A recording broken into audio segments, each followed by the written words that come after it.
All right, so hey everyone. Today I'm here with Steve Gorney from the Beach Wedding Podcast. He's also got a beach wedding company, and he just decided to get into rentals, last year and started expanding that. So I kind of introduced you, but why don't you introduce yourself a little? Well, thanks, Adam. First, I want to really thank you. I stumbled upon your YouTube channel by accident because I knew I was going to launch an event rental and party rental company, and I was trying to find podcasts out there because I'm a podcast junkie.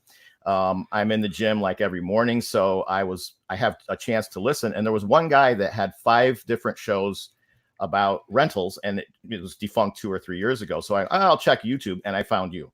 So immediately I'm glued. Like, I've watched all of your videos. There's a lot. And every single day I'm in the gym, I'm like, all right, what haven't I seen yet? Oh, it's only 2 minutes. Crap. Right.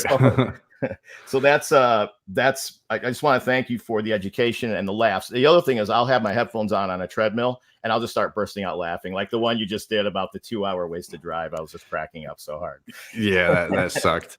But so we're from the same area. You grew up kind of near me, and you know all the places that I say in my videos, which is kind of crazy. Yeah, that was another interesting synergy. First you're educating me, but then I'm like, all right, well, I was born in Binghamton. I grew up in upstate. I raised my family in upstate. I went to college at Herkimer Community College, which can't be more than 20, 30 minutes from your warehouse. Right. And then you're like, well, we're delivering to Old Forge. And I try to take my kids and grandkids to the Adirondacks like once every year. I try. Right. So I know all of these places that you're talking about. And, we permanently live in Florida, but we're in upstate 4 or 5 times a year. Yeah. Right. That is crazy. So like when that video I just put out where I said I was on South Shore Road going basically to the end, you kind of know where I was. Basically, yeah. Yeah, it's cool. Yeah. All right. So you ended up in Florida, and how'd you get into to weddings? How did you even get into weddings? It's an unbelievable story. So basically, I'm a technology guy. I've been in the computer industry in one shape or form pretty much my whole career. I lived in California for a while. I actually had a web development firm in Ithaca, New York, and I was 11 years old, and I moved it to the beach. Why not? You can build websites from anywhere, right? So it's like, why not move to the beach? So once our kids were grown, we decided to move to the beach, and I moved the company. I, at the time, had 5 adult unmarried children, and 4 of them were girls. Okay. So one of my daughters, Angelica, was getting ready to get married, and she called her mom and said, hey, let's go to a bridal show and look at all this stuff. So my wife found a beach wedding business for sale on one of these bridal show sites. And she's like, would you go up there and talk to the lady? I'm like, I don't know anything about weddings, but I'll go with you, honey, if that's what you want to do. Long story short, it was meant to be. We bought this business. It was going to be a side hustle business. She was only doing 10, 15, 20 weddings a year. And I'll support you, honey. My wife's name is Sandy. I'll support you, and we'll give it a go. We had a really nice little starting inventory, and she was a great entrepreneur. And the first 9 months we did 30 weddings. Nice. The second year we did 70 weddings, and the third year we did 94 weddings. So I said, all right, this is really serious. I can't do web development and have a wedding planning company simultaneously. So I sold the web development company, and I jumped in full time to doing, the wedding planning and the beach weddings. So when you say wedding planning, to a lot of us, we just don't really know what that is. We just show up and the wedding planner's there, or they contact us. Right. Like, what are you doing? Right. Beach weddings are unique. They're a unique animal. That's why it needs its own podcast, because it's crazy work, as you can imagine. Like, if you do a Saturday wedding in the summer, there's thousands of people on the beach. You've got tide, you've got wind, you've got rain. There's so many factors, but we're really, really good at it. And the planning side is half of our weddings are destination weddings. I get people from Michigan, Ohio, the UK, upstate, California, all wanting to get married in Florida.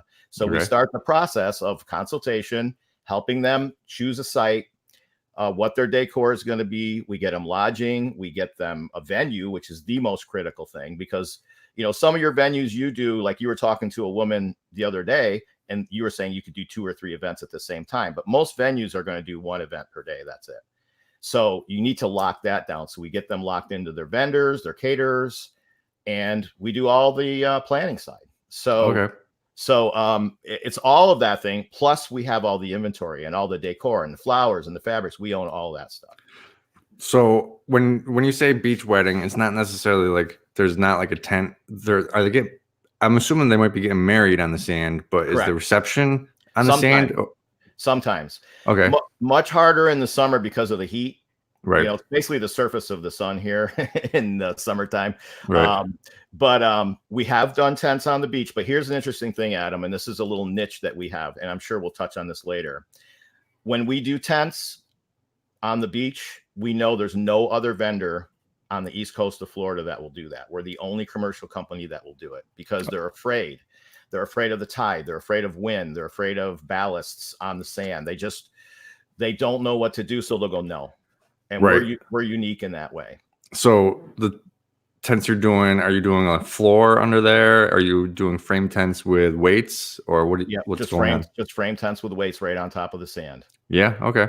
Yep. And it has to be up by the dunes away from tide line. So there's no way they can get wet or, you know, unsafe. Wow. That's crazy. Yeah. All right. So you are doing wedding planning, and as you're growing, you're seeing all these other things that you can vertically integrate, that you can take piece of the pie. Is that what happened? Yes. First of all, there are some big rental companies in our area closer to Daytona Beach. We're about 15 miles south of Daytona. So about halfway between Daytona and us are a couple of one's very, very large called Special Event Services, and they're my partner. I mean, I've been renting stuff from them for a long time. I was there this week. I rented some staging from them this week. So we did a big event with them last week. So they know what I'm doing. I said, I'm going to do more business with you now than I was doing before. Right. Because you're going to, now that you're doing that, they're going to ask more for that, and then you won't have something. So you have to get it from them. Exactly. And we're going to get a lot more opportunities now. So, right. So, when I had to drive there, it might be only 12 miles away, but if I have to drive and return stuff there and then pick it up, return, I'm burning up 2 hours of my time, and I can't stand that. So that's why we started buying tables, chairs, linens, and all this other stuff. And yes, we were renting stuff out. Now, I want to clarify one thing about the tents. I don't own a single tent except for 10 by 10 pop-up tents. Okay. I actually have a tent partner who owns all the tents. They're all in the same town where I am. And he has a festival company that does tractor trailer loads, and they go out for a week or a month at a time. Right. So he's doing my tents for me. I do all the marketing, all the sales, all the booking. He just puts them up. Okay, cool. I want to jump back to the wedding planning thing just a little bit, because I don't get it often to speak to them. Sure. Well, you said because it's a lot of destination stuff, so you're doing a little more than a lot of planners, because you're doing the hotel, the lodging, the venue and everything. Transportation, hair and makeup, right? Everything. So I'll take all that out. Just as a general wedding coordinator planner, like, what are you guys doing like the day of? Like, I'm assuming you're putting linens on, dressing the tables, things like that. Can you get into that? Because I really don't know any of that. Absolutely. So first of all, we do day of coordination, which is really critical for some events. So basically there's a person there for 10 hours, and they're at the bride's side, and they're making sure everything's on point and hitting, all the timelines and stuff like that. And that all the vendors are in line. And if there's any issues, they take care of the problems. So that's one thing we offer. Not everybody does it, and smaller events don't need it. Right. We bought a dance floor last year, so we're doing a lot of dance floors. We'll do we own a lot of centerpieces and pieces and parts to make centerpieces. We'll do a lot of floral work, right? Lighting, curtains, all in reception venues. A lot of uplighting, a ton of uplighting, because a lot of civic buildings, they're boring. They're gray and they're bland, and we just brighten them up, with uplighting. That's cool. So do you guys got like a warehouse? We do. We're as this business grew, we went from one house to another house to a little warehouse and an apartment. So we have a 2,000 square foot warehouse with 20-foot ceilings. for Okay. the wedding business, and we just got the second bay for the event rental business last month. So now we have 4,000 feet now. Awesome. So you were telling me you kind of went live with the event rental thing on January 1st of this year is when it officially was live with its own accounting and things like that. Yes. Right. Yeah. So how's it going? We're not that far in. We're only 6 days into February. Yeah. I have a big smile on my face because I already knew this was going to explode. And I'm a fairly conservative person in terms of fiscally. The wedding business was 100% organically grown. I had no partners, no loans, no nothing. Right. We had a small loan when we bought the company from the lady, but that was it. That's been gone for years. She financed part of it. So the only thing I've used was some personal credit cards and then cash out of the business. To what you say is, just plow it in. I had no other choice because I had no other funding source. Right. So the event planning side is a different beast altogether. There's not as much services. There's a lot more inventory, right? So I went in there with, 200 plastic folding chairs, a couple hundred resin chairs that I already owned. So I had some stuff. I had some 5-foot round woods and some 6-foot and 8-foot, small amounts of each. I've been to an auction, so I was able to buy like 7 cocktail tables and some patio heaters, which we don't need much here, but we do get them out. When it's 60 here, we're cold, Adam. So yeah. I went down to the ARA show in Orlando. It's in Orlando again this year. Right. But afterwards, we went out to eat at night, and it was like warm. But next to every table was a patio heater. Right. And what are you talking about? It's freaking warmer. Yeah, and you've got your shorts and t-shirt on, right? Yeah. So yeah, I mean, what is happening is we're in a niche. We're in a vertical niche. So people find us primarily because they want a beach wedding. Right. Or it's a referral from one of our hotel partners or, civic partners or whatever. The rental industry down here, it's 12 months of the year. Right. It's everyone. It's every VFW, it's every association, every civic center, every backyard party, because you can have those 12 months out of the year. It is enormous, even though we're in not a very populous area. Where we are is like 50,000 people. Right.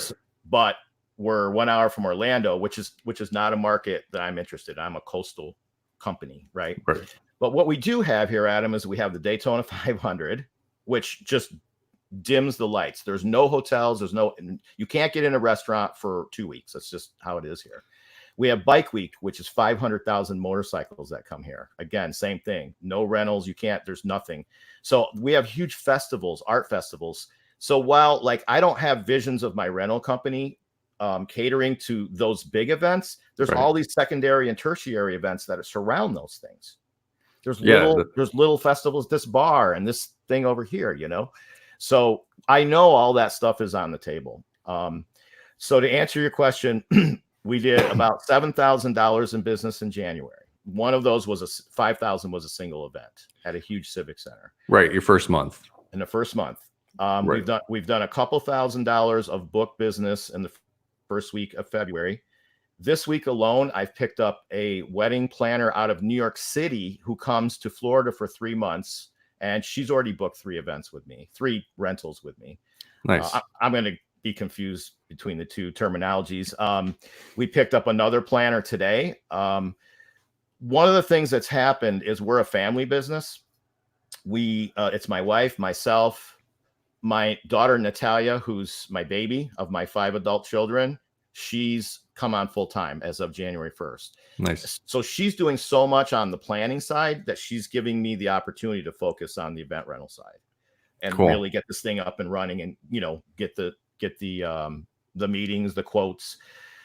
There's a lot to it. One of the things we talked a little bit before the show, ARA is Monday, and I'm going Monday and Tuesday for sure. Okay, cool. One of the things that I am focused on is I'm going to have a rental software solution in place within 10 days. I'm going to have it. I need it already. And so I'm going to make appointments with the vendors who are there and see what might work for us. That's a huge thing, is systems for me. Yeah, there's a lot of them, and there's ones that are cloud-based. There's ones that you buy straight up. Yeah, if you don't have it, you accidentally overbook, and then you got to either sub-rent or buy stuff. And that's how I accidentally got bigger than I wanted to be at when I was younger, was by overbooking all the time. Yeah. But it ended up working out, though. Right. Well, one of the tips that I listened to that you just changed my whole mind. I own a lot of linens, and a lot is a relative term. I don't own thousands, Right. but I own hundreds of some, and what we're going to do is we're going to keep a small inventory of linens, because we're going to be a problem solver. At some point, if you're a mid-sized company or whatever, you're probably not going to want someone to call you on a Saturday and say, hey, I'm in trouble. Can you bail me out? Right. Okay. But we're going to do that. And the reason is because we are already a weekend company. Most of our work is Friday, Saturday, Sunday. Right. And I mean, I don't drop off Thursday and pick up Monday. I'm working because I've got to be out on the beach, doing weddings, and I got to be in reception halls. So we're already scaled to do that. We're already set up to do that. So I'm telling places, look, if you get the wrong color linens and you need 10 of the right linens, just call us. We'll get them over there on a Saturday. And no other rental company in this area is going to do that, because they're smart. They want some time off, Right. So we're going to do that. But what I'm going to do is I'm going to sub-rent when I get into bigger linens. The event we did last week was 47 120-inch full drop white linens. I sub-rented them. Right. And it's not always feasible. Next week, you may have someone who wants hot pink, and that's the only time you're going to use them that year. So now, do you use Jomar? Did you say that on a video? No. So I have two that are near me called A1 Textile and Ultimate Textile. They're both a one-day ship for me, so I use them. Okay. They're basically all the same. It's just you want to pick one that's a one-day ship if you can. If you can't, then you got to go 2-day ship or whatever. But one day is good. Well, what we found, and because we're done washing and ironing too, right? That sucks. We're not doing that anymore. So we found a vendor that's about 30 minutes away that is rental and wash iron. Okay, cool. So we're gonna, and they also come to our beach and do pick up and drop off too. So right. we're gonna be able to cycle them through that way. And so that's a tip I picked up from you for sure. What margins, like now that you're gonna have them be washing them and stuff, like what kind of margin are you gonna be having on the linens? Well, if it's our linen, and we're still gonna, make 60%. Okay, cool. Because we'll own them. I mean, they have a shelf life, as you know. So before we rebuy them, but we're going to still make like 60%, where you're only making $1.50 if you're sub-renting them or something. Right. So even if the other company's washing them and ironing them for you, you're still making that much? Yeah. Okay, that's cool. Yep. So it's definitely worth it to own all the basic colors: white, ivory, black. Basically, that's it. Yeah. I have teal because of the beach, Right. A lot of teal here. It's very interesting. So, I mean, the wedding planners around me only do the planning up to the thing of the basic, like you need this vendor for flowers, you need this rental company, and then the day of coordination. But you're doing way more because it's destination wedding. So that's crazy. It was a need because they need all of it. So when they contact us the first time, sometimes people will have never been here and they're not coming here. The first time they're coming is the day they're getting, like a week before they're getting married or whatever. So they need everything, right. They need someone they can trust with boots on the ground. So you're just talking to them on the phone a lot? Because like if they've never been to they've never seen their venue, they don't know anything. They're just showing up the week of and have never seen anything, and you're just doing it all basically? It does happen. I think larger, let's say 40, 50 people or more, they're probably going to make a trip. If they're from the north or the west, they're going to make a trip at least once. But the smaller ones, we have such good, we have 6 years of photography. We have such great photos of the venues and work we've done there that they can at least get an idea, of what it's going to look like inside. Cool. I have a personal question. So the guy that I do dishes with wanted to expand into event or wedding planning, and he was doing a delivery somewhere one day, and the guy that he was talking to him and saying he was going to get into event planning and if he could do it at his place, and the guy looked him up and down and was like, sandals, shorts, 40 pounds overweight, beard guy, no one's going to want you as a planner. So your guy does the planning still work? Or they want to work with your wife or whatever?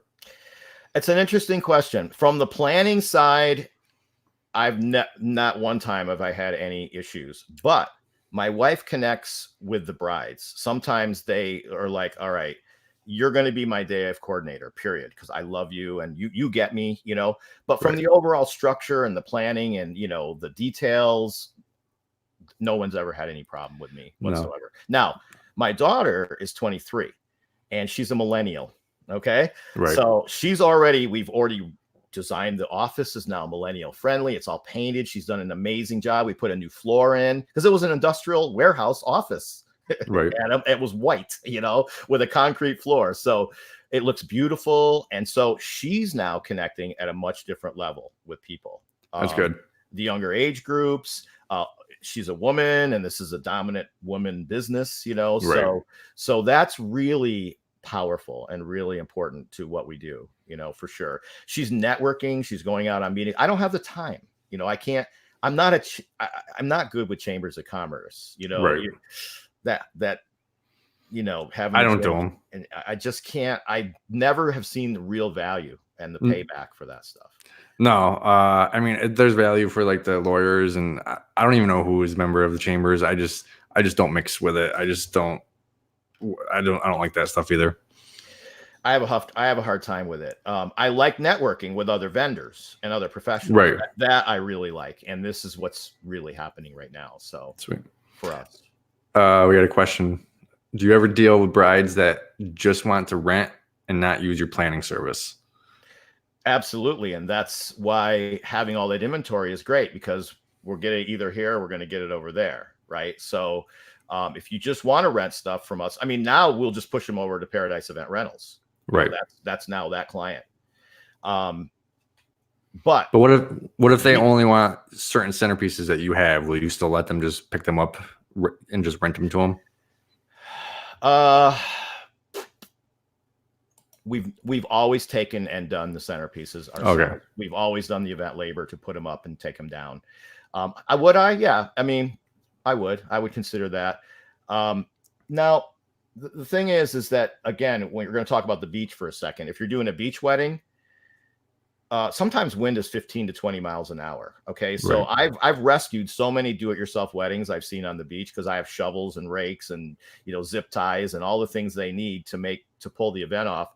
So a lot of people think they can go execute a beach wedding and they can't. So I'll try to talk people out of doing that. But if it's just straight up rentals, chairs, tables, linens, we'll just push them over to the rental company. We're happy with that. Right. Cool. Now, say there's another person planning a wedding on the beach and they just want your equipment. Are you going to rent to that other wedding planner? We will. We will not give them our arches because we have all handmade bamboo arches, driftwood arches that are ours. You don't buy these things. They can't rent those. Those are our beach wedding company arches. So I don't even, if you look at my website, my rental site, I don't even have a wedding arch. Yeah. Right. I'm going to, but it's going to be nothing like what we do in the other company. Right. I might even be pipe and drape. I might even do a pipe and drape arch. Not on the beach. Don't do that. Rental companies do. That's what they offer. Too windy. Barium. Okay. So up where I am, it's rustic. I talk about the things that we get out all the time, which is the dark wood or whatever. Down on the beach, what are the chairs going out? What are they like? Yep. You said teal linens. Like, what are the items that are going out down there in Florida? Yeah. Well, definitely mostly arches. Bamboo seems to be the thing with fabrics and florals on them. The chairs, we do 3 types of chairs. We do regular resin folding chairs. I'd say they're now the most popular for us. There was a time we didn't even have them. We had other chairs. We have the bamboo chairs, and believe it or not, those are incredibly popular here. Because you can do kind of a Polynesian or Hawaiian looking wedding. Right. A bamboo arch that's wide, it's all ornate, and then you put bamboo chairs. It's amazing. Just put florals up on it. Folding plastic chairs with spandex covers and sashes are very, very popular because you get to pick any color you want. So now you're working your colors, into the beach wedding itself. Right. Are you guys I always wondered, all these other places around the country, are you guys doing wine barrels down there like I am up here? Wine barrels just like all the time? We are not. I'm going to buy some this year. And the reason is, you talk a lot about your barn venues, and of course, land in upstate New York is incredible, and it's also affordable. Right. It's used to be farms. Down here, there are a lot of barn venues, believe it or not. Really? A lot. Not on the beach side, but you get over 8 miles off the beach, and there's a lot, that have opened as well. Like recently, just like you talk about, boom, they're popping up everywhere. So more and more we're working in these venues. Again, as a beach wedding company, we tend to do beach work, but the planning stuff pulls us into a lot of other venues. Right. So I am going to buy wine barrels, but everything here tends to go to beach, sand, shells. That's the direction we get pulled. Yeah, that makes sense. The bamboo chairs are interesting. My friend bought like 400 bamboo chairs. Then they never went out and he sold them. But that makes more sense. They'd go out down there, Polynesian theme, with bamboo torches at night. And we do bamboo torches. We don't light them, but we put florals on them too. Right. So, we have lit them a couple times for sunrise ceremonies, which are beautiful, by the way. Sunrise beach weddings are incredible. So more stuff is pulled towards the beachier stuff. Right. But if there's a demand anywhere, if I get lots of rustic demand, we're going to go in that direction too. Right. How far inland is your closest like few barns? Oh, I'm not more than 8 miles from the ocean. Really? Okay. Well, that's not that far at all then. Yeah. So I know it's only a month in, so this question is going to be a little too soon, maybe. Mm-hmm. But you started with the planning, then you're picking up more of the rental things. Yep. So you're seeing the vertical integration, though you can do more. What's your next thought in your head on what you can take over and not have to have someone else do? In the business itself? Yeah. Like we went into restroom trailers and dishes. Oh, yeah. Okay, I got you. Well, I have so much demand for dinnerware, flatware, and glassware, and I don't own any. Right. So again, to your tip, we're building a catering list for just within a few miles of us. There's probably 6 or 8, and then there's more. I have partners that are up in Daytona that are 15 miles away that are caterers too. So we're going to start saying, what is it that you need? What are your pain points, and how can we solve some of them? If we had this, how would this help you? Right. Right. I'm far from having hot boxes and grills and stuff like that. I'm far from that, but I do want to this spring have all plates, flatware and stemware and everything else for people. I want to buy everything brand new. So then they don't have to bring it with them or rent it. It's just part, because you're already going to be there. Yes. So we definitely need to make that investment really soon. I'm really intrigued by the restroom trailer idea. There is a company, I don't know, 30 miles away that has them. That's the only one that I know of. People want food truck. Food trucks are big down here, right? For street events and festivals and things like that. So a lot of my brides will say, "Can we get food trucks at this venue?" So not that I'm interested in that, but I am interested in a mobile bar that would be built out of a horse trailer, for instance. Right. That really excites me. That it is a fun project. Earlier, when you were saying there was Daytona Bike Week and stuff, and that ran people, I was like, are you going to get into serving food to all these people? So a food truck would be cool down there just for a few weeks during these big events, not like as your full-time business, but I'm not interested in that, but I like, again, going back to your, the way that you preach, the idea of pulling something up, making sure it's level and leaving and renting it. I like that idea where I don't have to have all these resources expended super quick to manage it or to man it, So I like that. What else? Well, to be honest, the third piece of this, and I don't know when that will be, but I'd like a venue. I'd like to have my own venue. Now, that doesn't mean buy it. I do not want to enter into a 10-year lease with someone, right? But I would love a venue partner who's a real estate guy who sees the value in it, that, really owns the building, does the build out, builds what we need, and then we will manage it 100%. Right. Yeah, that'd be cool. And I just delivered some tables some girl bought from me, and she has a really, really nice place, but she's just renting it from the guy, and she's making her money by renting it out every weekend. So for a number of reasons. Number one, you can imagine how many venues I'm booking for my clients. I did 250 weddings in the last 2 years. Okay. So how many venues am I? I'm not renting a venue for everyone, because some of our weddings are 10 people, 8 people. Right. Some are 180 people. I've done a 300 person wedding. So, so what I need is that sweet spot size venue. That's perfect for us, that I can rent myself out. I can have meetings there. I can do demos there.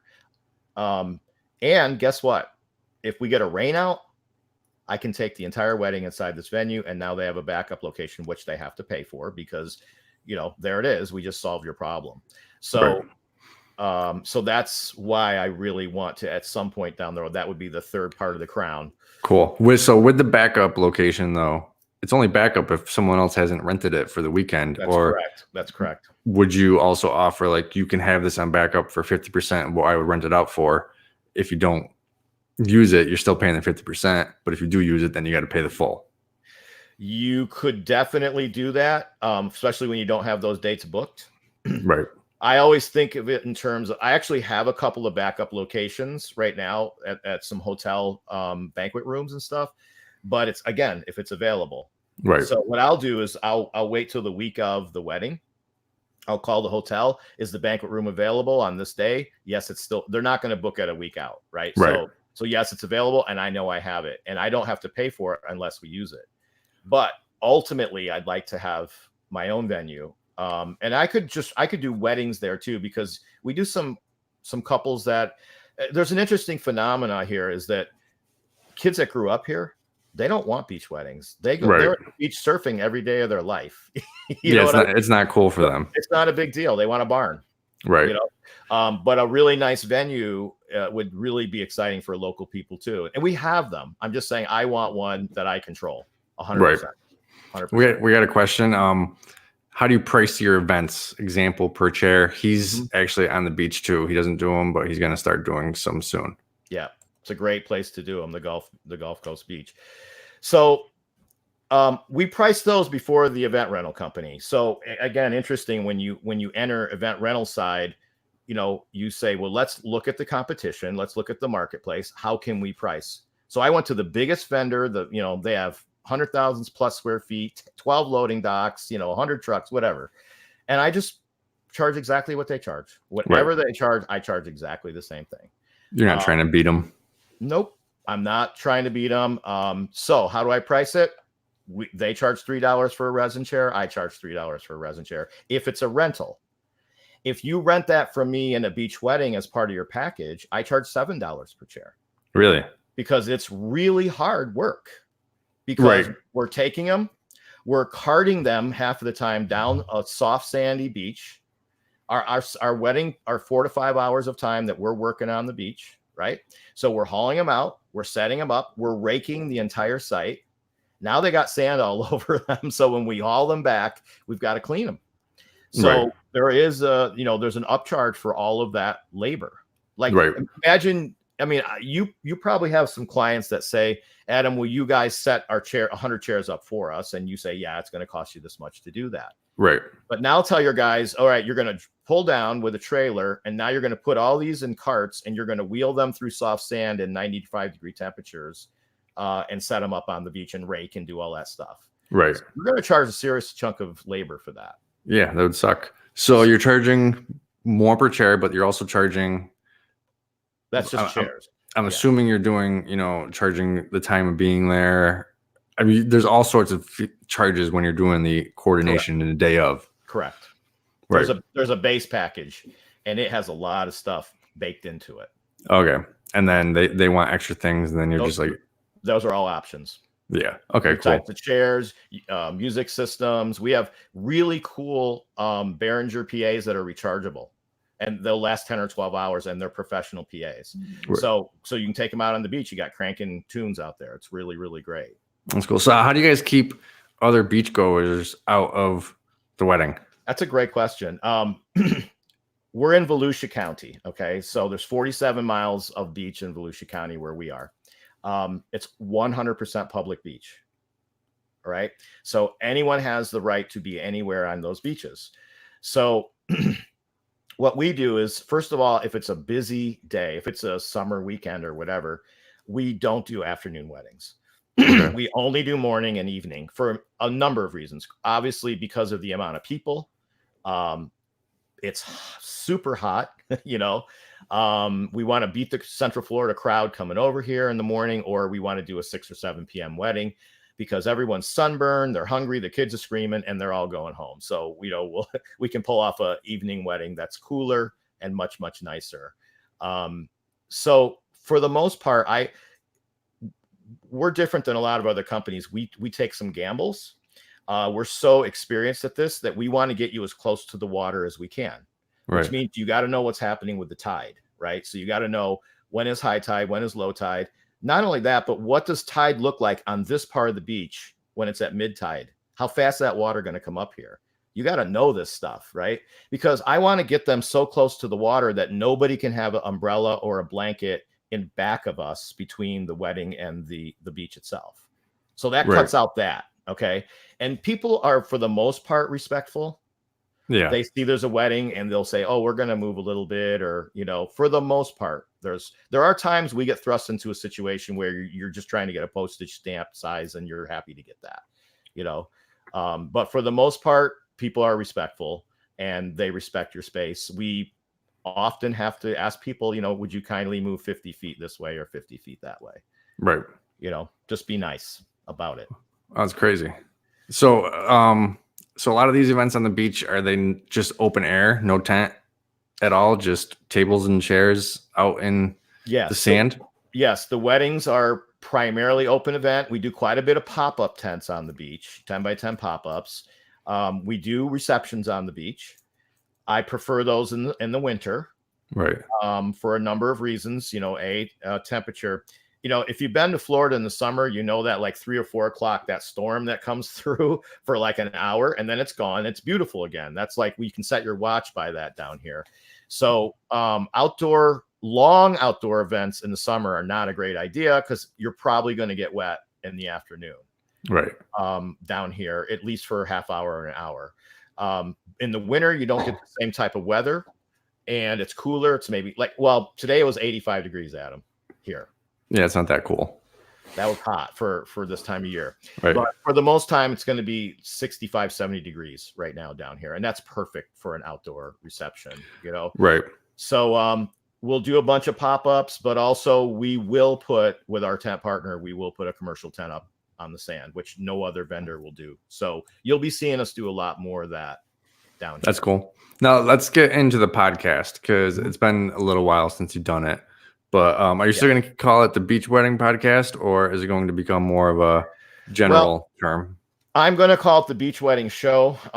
Yeah, for sure. I'm going to keep that because that's a great name and I have it. And I think it's a good search term. I'm going to expand it out a little bit more into the planning side. We're going to talk much more about planning and a little bit less about specifically the wedding on the beach.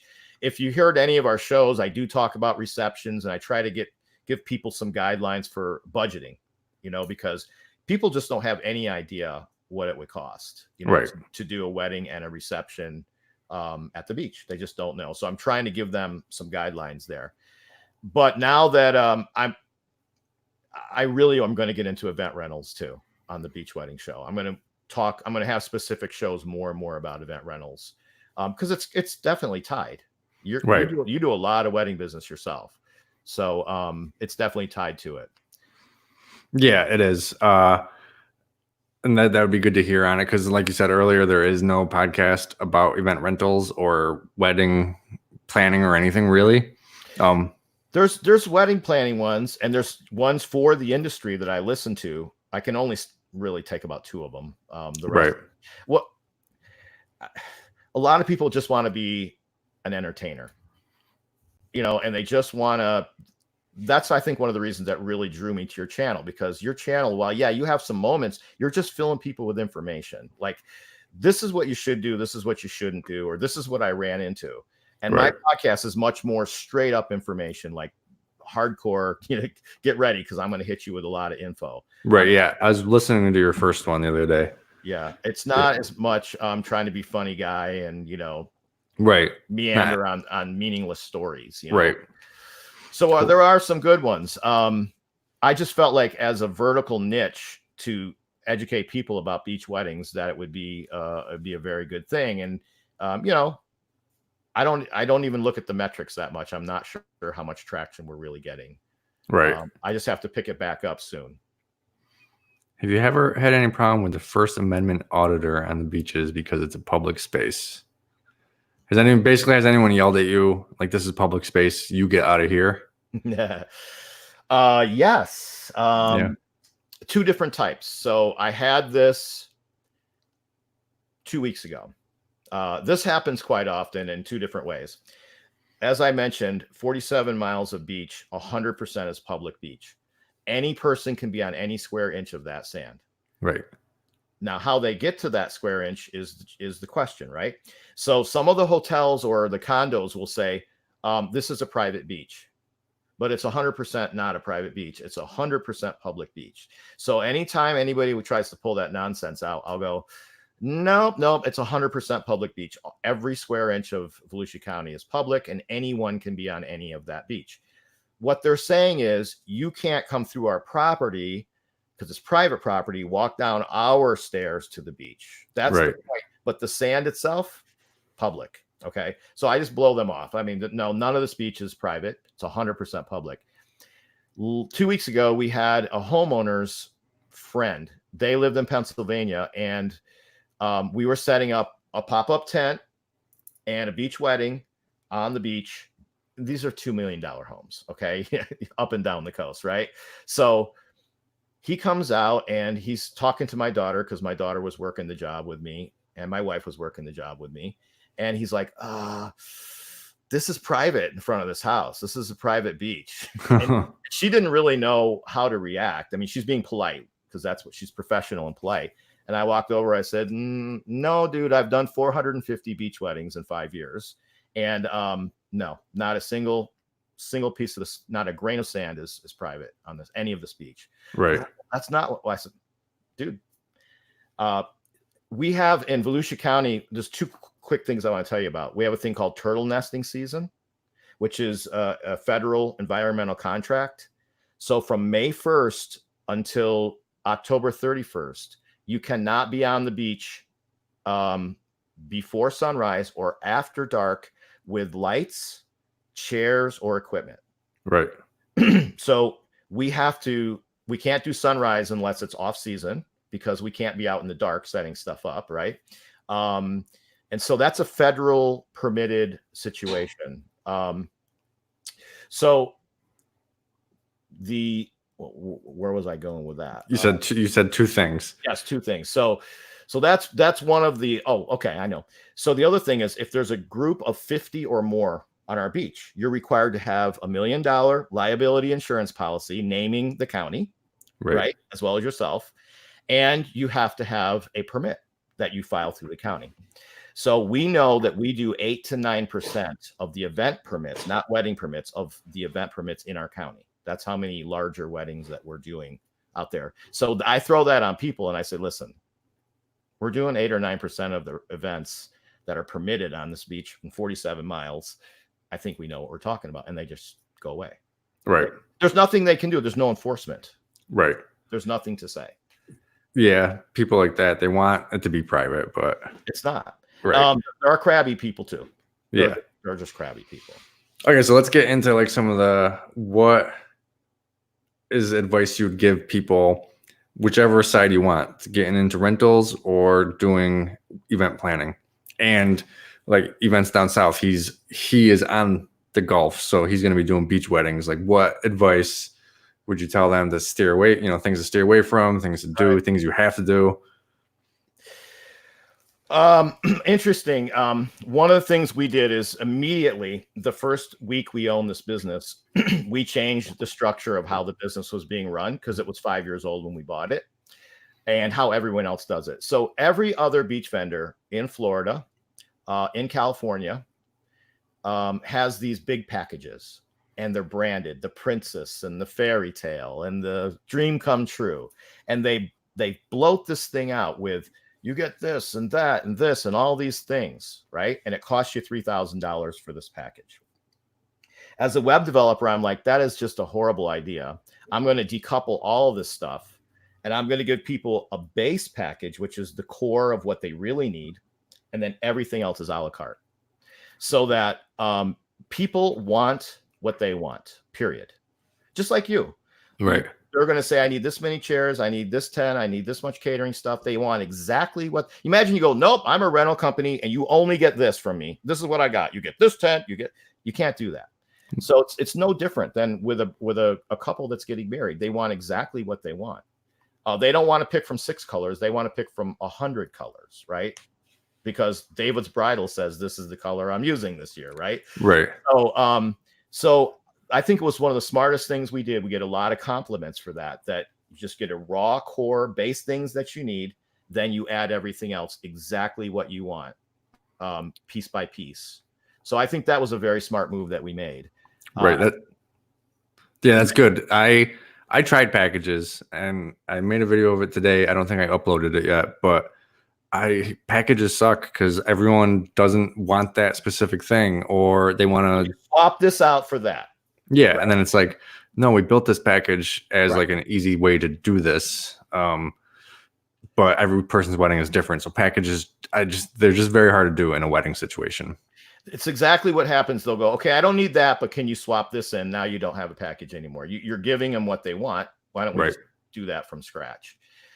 So that's the first piece of advice I would say is consider zigging when everyone else is zagging. Don't do exactly the same thing with packages and bundles that people are doing. Now, that being said, we do have 2 packages that we offer year round, and we also offer in the winter, but that's it. And the reason is we want to backfill when we're not busy, Monday, Wednesday. So we offer, pretty serious discounts, 25, 27% on stuff in a package, in a specific package to get working early in the week. If you're from Utica, New York, and you come down, you want to get married and you're staying at the beach for a week, get married on Wednesday, man. Right. Why would you do it on a Saturday? Do it in the middle of the week because there's nobody there. So because you're a destination place and you just said some people get married on Wednesday. Yeah. Is this sometimes not that many people? Is it just like the bride, groom, and a few people, not like the 100 other family members?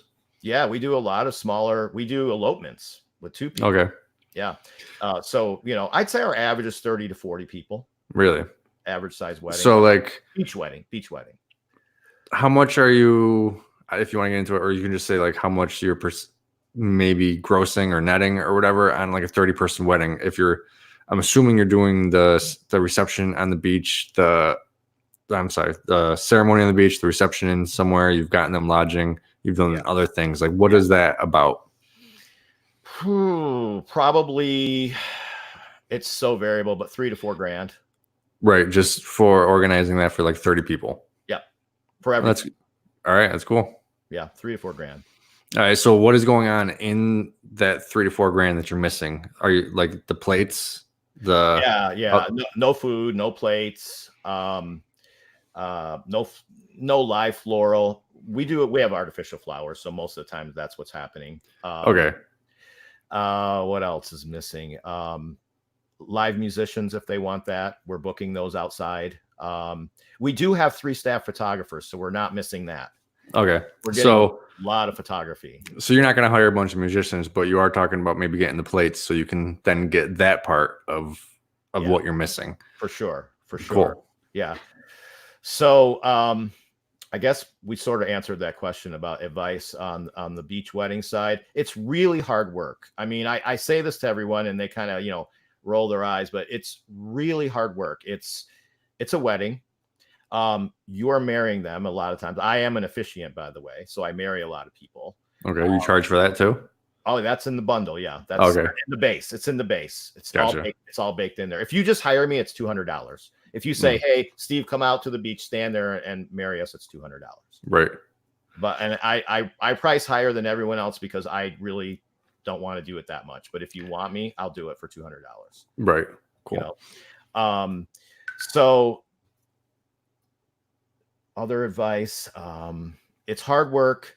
People, I know you run into this. Okay. So we're seasonal too, right? We do way more work April, May, June, July than we do any other time of year. And in the summer, it's super hot, but that's when people come here. That's when people have their kids are out of school, the kids are out of college. People take their vacations in the summer and they come to Florida, and we do a lot of destination weddings in June and July, a ton. So it's hot and it's hard work. Okay. So we have seasonal labor too. Right. Like you, I don't need a lot of people in the wintertime. Getting good people, here's what happens. You get really great people and you're paying them that rate that you would pay for someone to do that, hauling stuff out, just like you do.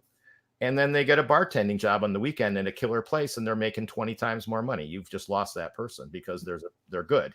Right. So this is what happens. It is just trying to each year, trying to get new people to do the seasonal work that are reliable and, really that will really deal with the heat, and the hard sweat, a lot of sweat. Right. Yeah, that is rough. And a lot of times people who are just seasonal employees or seasonal for a reason, they're totally not reliable kind of people. Yeah, and we can't have that. We can't have that because we need to start on time. We need to make sure people show up, or else we can't pull the wedding off. So, I think you and Events Down South should hook up after the show and talk. He's going to need a lot of your help if he's on the beach trying to start doing some of this stuff. Be happy to help him. Happy. He's one of my patrons. Actually, everyone who's commented is a patron. So thanks, guys. I'm a patron too. And he's a patron too. Yeah. There's 12 people watching, but only a few people have commented. So I can't see the list of everyone who's watching, but everyone who's commented, thank you.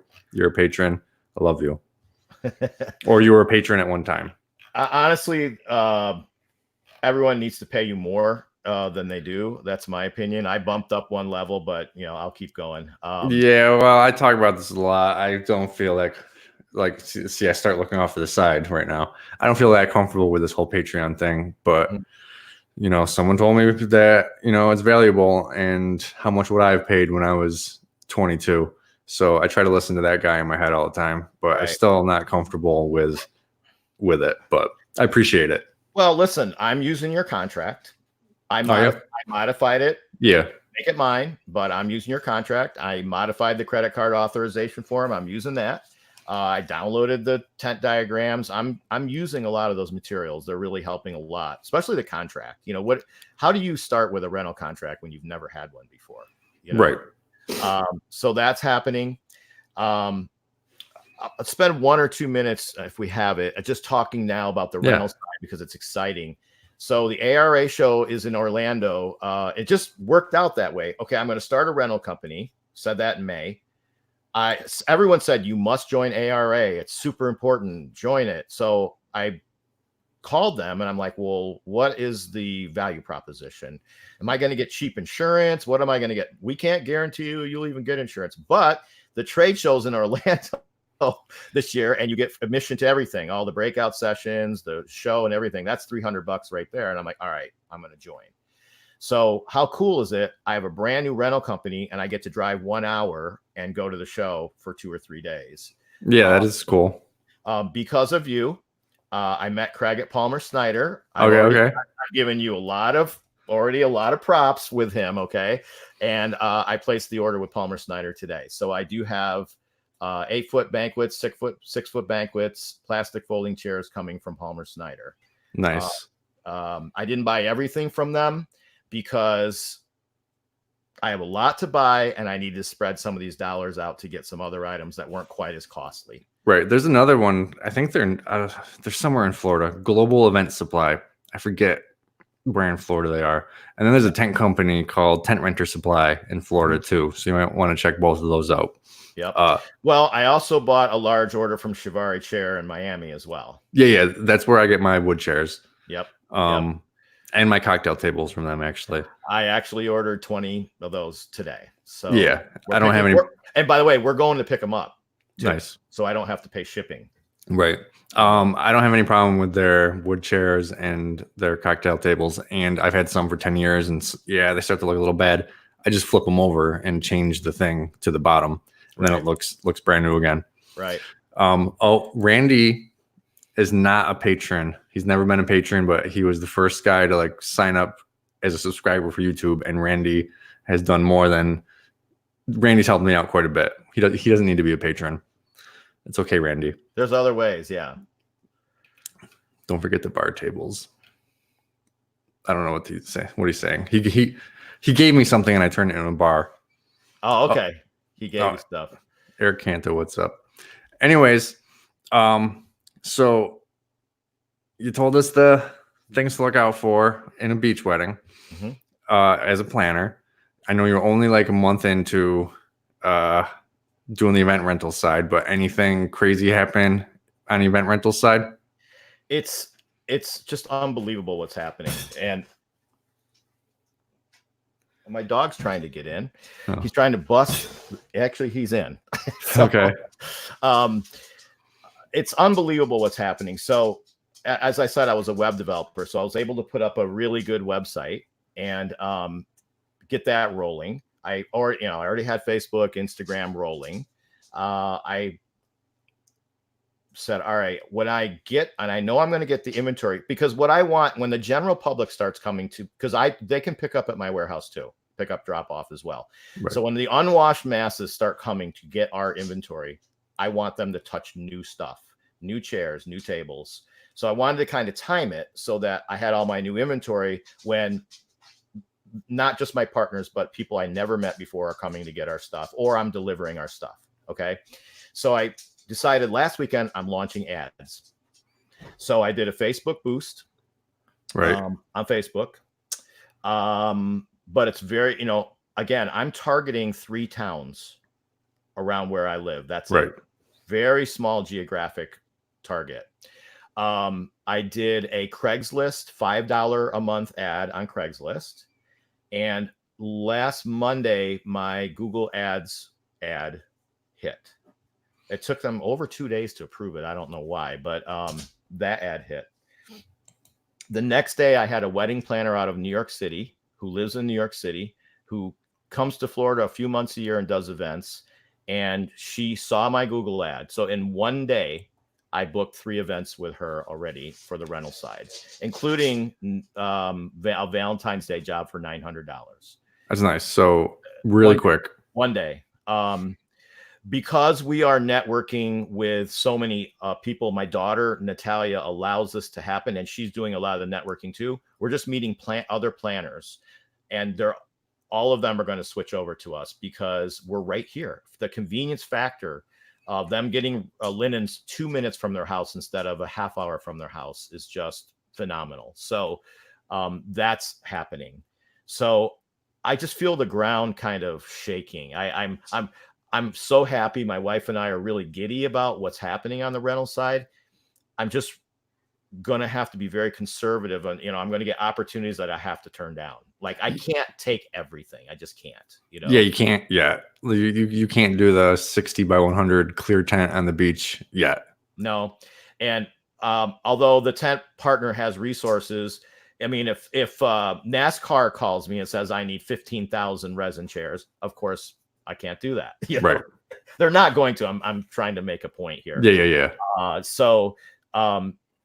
But I think I need 1,000 pretty fast. I really believe I'll need 1,000 resin chairs within a few months. Right. We picked up a brand new place up in Daytona, which is on the river. It's a riverfront wedding venue, and they're starting to order from us. That's this week. So a lot of new wedding. Even they're all kind of in the wedding niche too, which is interesting. Right. I've done a couple of memorial services already. People have found me on just Google organic search because I have the business pin on the map. Right. So they were searching for chairs in Edgewater where my warehouse is. Boom. They called me. They were from Albany, by the way. Oh, interesting. The family was from Albany. So I know that here's what I do know. The rental business will overtake the planning side in revenue in 12 months or less. Really? Yes, I know. That's crazy. For sure. Now, to go back to the beginning of it, you said that you had done a Facebook page or boost, and you have Google AdWords. Yes. So just everyone listening, those are inexpensive ways to advertise, and they actually work. They actually work. I can't for sure. The AdWords is just banging. I know that for sure. The boost, we'll see how that goes over time. It's not expensive anyway. You can really govern how much you want to spend per day. But because of the targeting and because there's no, yes, yes, you can. I've married quite a few Canadian folks, people from the UK. A lot of people from the UK come to Florida. No problem. So yes, it works. It works. And you just be so targeted in what you're doing. Don't try to take on a huge marketplace. Don't try to be what you're not. Advertise tent tables and chairs for a specific pinpoint target marketplace. Right. And it's going to work for you. I like what you've said before, look at your marketplace. If there's 15 rental companies in your same city, either find a niche or do something else, Right. There's a lady behind you. Sandy, you're on YouTube. I am. Yeah. Can you? Okay. Good night, guys. Yeah. She just flashed. Yeah, at least she was wearing some clothes. That would have been. She just flashed America. Sorry. Yeah. No. Oh boy. That's all right. She looked decent. She wasn't in lingerie. It's okay. It's my beautiful wife. Okay, good. This is an interesting question. Do you have tables and chairs for kids? For these events? Okay, interesting. I haven't invested in any of those yet. Not chairs, but specifically when you're planning and decorating, this is the kids area, and we're going to decorate it with toys and coloring books and stuff like that. So, and a lot of events are going to have kids designated areas. We also have events where kids get their own private area, like they're not even at the party. Right. They're there at the venue in a separate room. And someone's watching them. We've even provided babysitters. Yeah. Or you just put a piece of Twinkie in there and let them go at it. Yeah, that and an iPad or a phone, they're good for about 2-3 hours. Right. Yeah. Cool. Yeah. Is there anything you want? We've been going just a little over an hour. Right. Is there anything else you want to add into this? I made some notes, so let's see. Okay. So I just want to mention my family. I do have 5 adult children and 7 grandchildren. So to me, that's super important. Okay. Our base packages were named after our children. So we don't, our names are the Maya and the Natalia and the Jake. We have these sort of names for our packages. And a lot of people really resonate with that. They love that. That's cool. They know this is a family run business. I wanted to mention just a couple of things about some of the tips that I've utilized that you've given, because it's a little bit of a feedback loop for people who are watching. One of the things, I've bought some cocktail table carts and stuff this week, but moving, stuff around, storing stuff properly, material handling is how you hammer at home. Right. This is something that we really, really need to be investing in, and I'm focused on it really because of you, because of us. Now I have a lot of big steel carts that are 4 wheels that we can pull through the sand and stuff, but we just got to get better at all of that. The Palmer Snyder tip is fantastic, and Craig knows that in the near future, I'm probably going to buy like 800 more resin chairs from him. So I'm sure. Right. I know. I am getting so much business for Palmer Snyder. They need to start paying me. They need at least to fly out and give you a great dinner. Right. Something.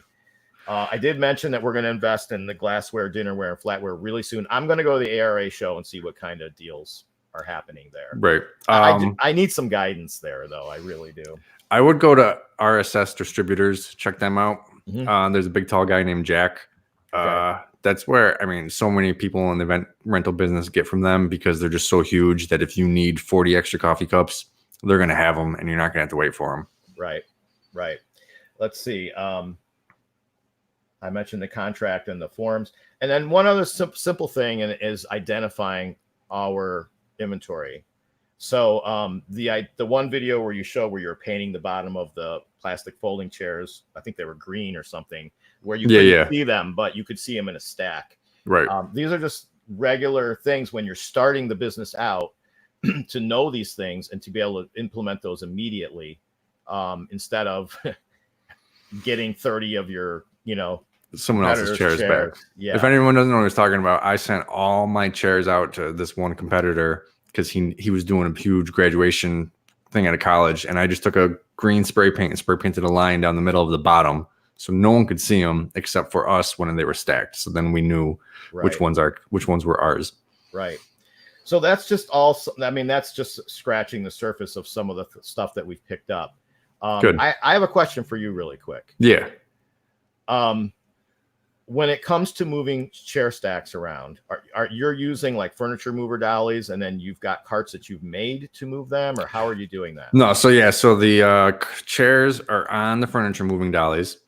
The furniture moving dollies themselves have really good wheels. They're not the ones from I don't know if you have Harbor Freight down there.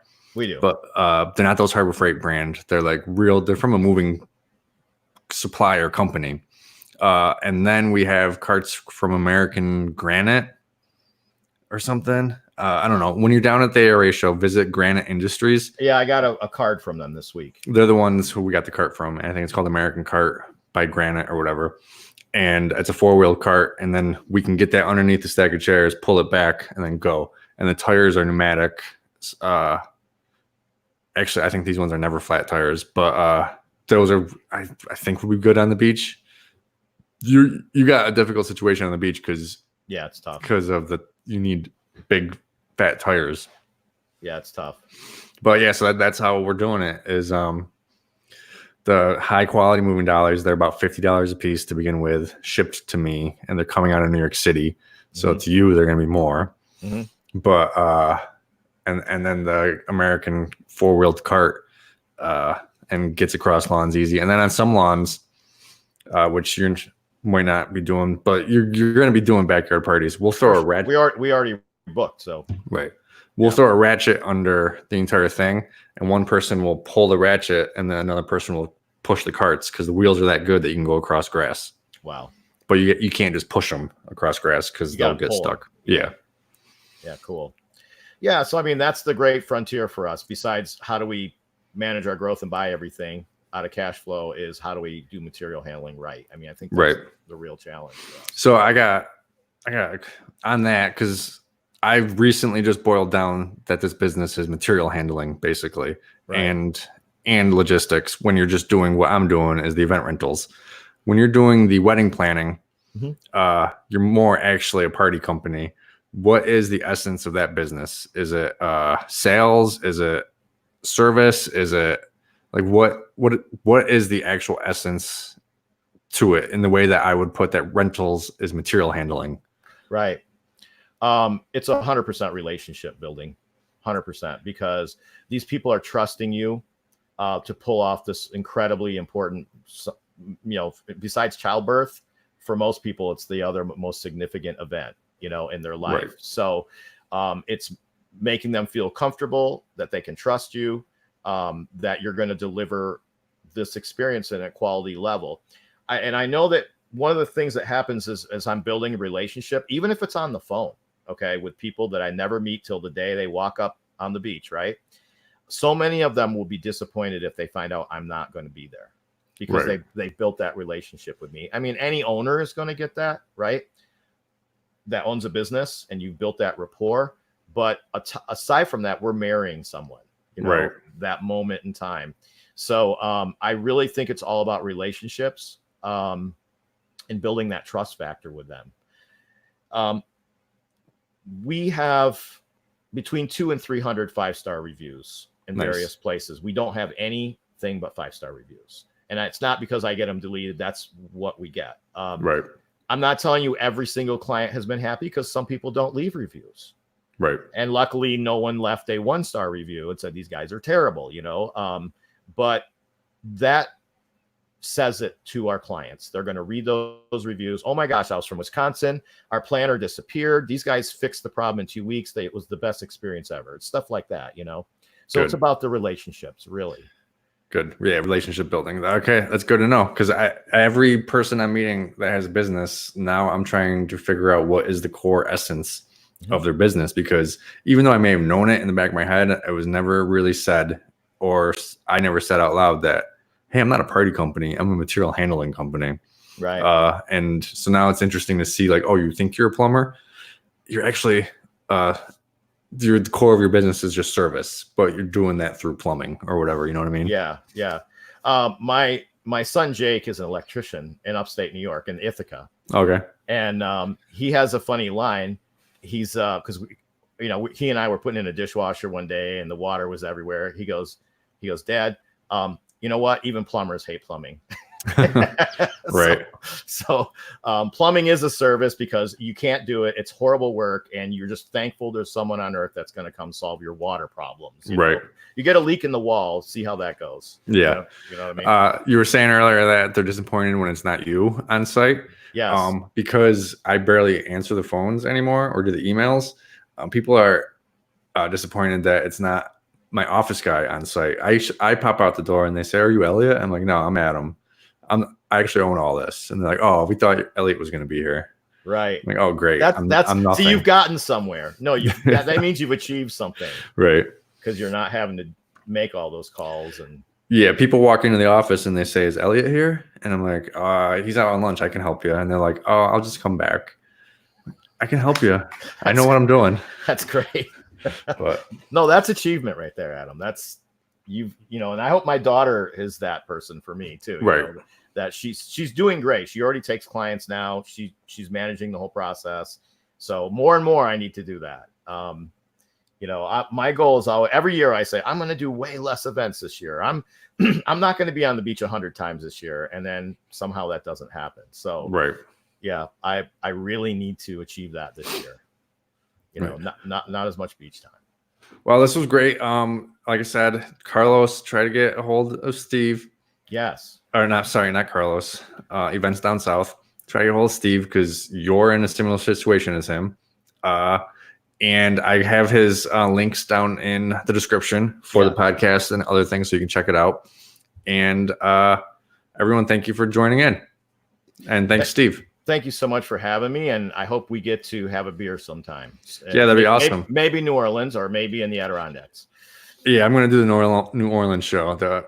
I went down to Orlando one, and we did some, went out afterwards, but like there just wasn't that much. And then we went to Epcot, and I'm like, I hate Epcot as an adult. I don't know. Right. New Orleans is going to be more fun, but it will be fun. We'll be there. Awesome. All right, it was great talking to you. Thank you so much.